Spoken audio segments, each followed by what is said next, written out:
Sir Keir Starmer, why do you think you're behind the Conservative Party in the opinion polls?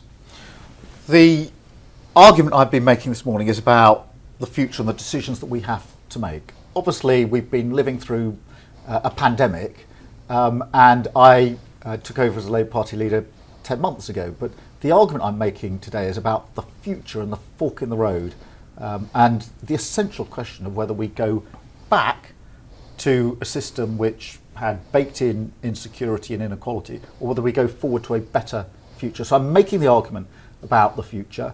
The Labour Party lost an election very badly in December 2019. So it's Jeremy Corbyn's fault you're behind? No, we've got a lot of work to do, but as leader of the Labour Party now, I feel very strongly it's my duty to make the argument about where we go next. And when you've been through a pandemic like this, with the sacrifice and the solidarity, people want to know, do you want to go back and repair what was there before? I say no.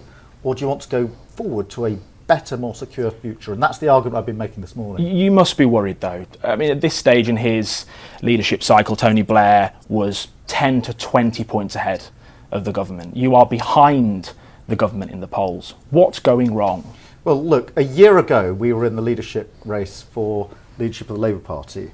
And people were asking me, is the Labour Party even going to survive? That was the question 12 months ago. So to be clear on that, you're blaming Jeremy Corbyn for where you are in the polls. Now people are asking me, when are you going to form the next government? That just tells you how far we've come in that 12-month period.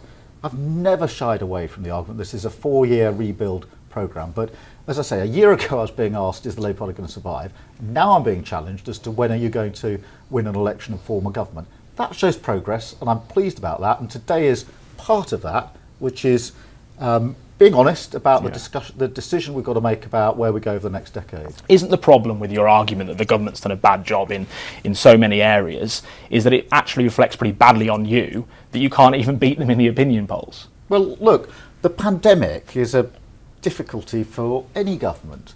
The argument I've been making over the last 10 months or so is that the government has been slow and incompetent. That is not cutting through. It is not. There's virtually no evidence that is cutting through. The argument I'm making this morning is that we were weakened when we went into the pandemic, and that as we come out and the vaccination programme is being rolled out fantastically and successfully, we now face a profound question. Do we want to go back to business as usual, to repair a system that I think was broken?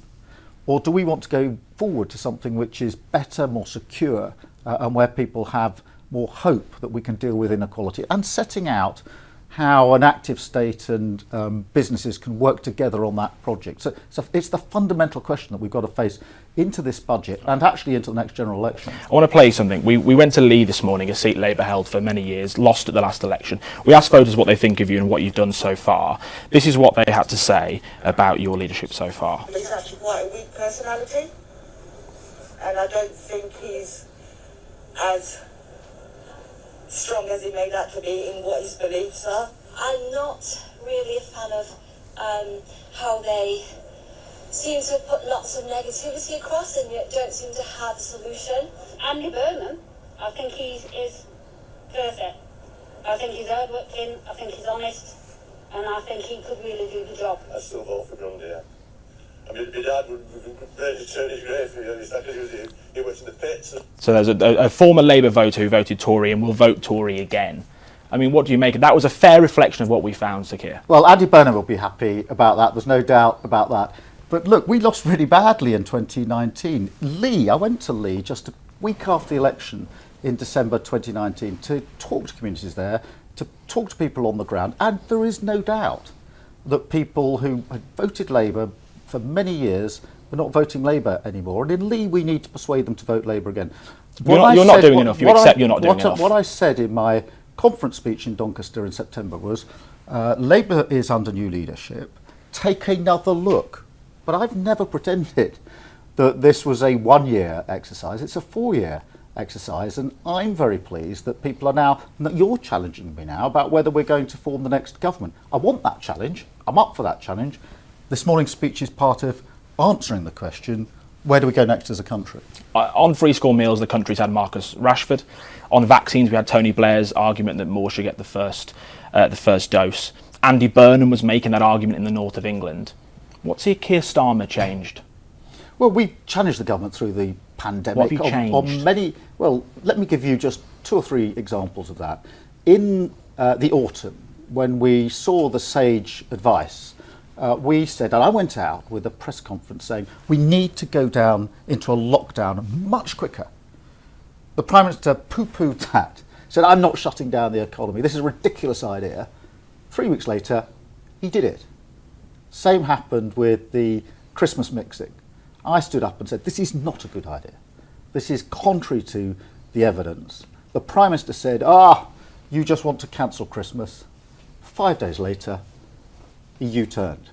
Now, that is what I meant by constructive opposition, which is to support the government where it's the right thing to do, and we've supported them in the lockdown, supporting them in this lockdown, but to challenge them where we think they're getting it wrong. But, do you think you've been too, rebuild of the Labour Party is a 4-year project. Do you regret that you've been too soft at times? That's the sort of Labour members think you've just been a little bit too soft on the government at times. Is that going to change? I think in a pandemic, the public want to see an opposition which is prepared and confident enough to say to the government, where you get it right, we'll support you. Where you get it wrong, we'll challenge you. And I think members of the public would say, if we had stood up and said we oppose restrictions, they would say, what on earth are you talking about? I think most people would say it's the right thing to support where the government's getting it right, but equally you should challenge where they're getting it wrong. On protective equipment to the front line, on testing, on whether we should go into lockdown. We challenge them hard with results. I think that's the balance that we've tried to strike. I think it's the right balance in a pandemic. Politics, of course, is a team sport. Not just you. You've got a whole shadow cabinet behind you.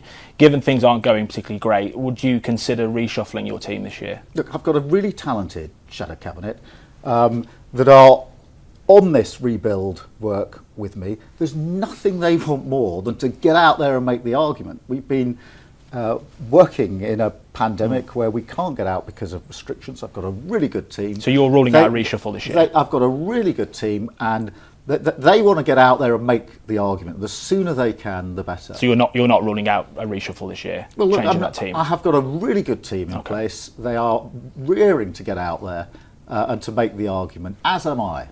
Sir Keir Starmer, thank you very much. Thank you.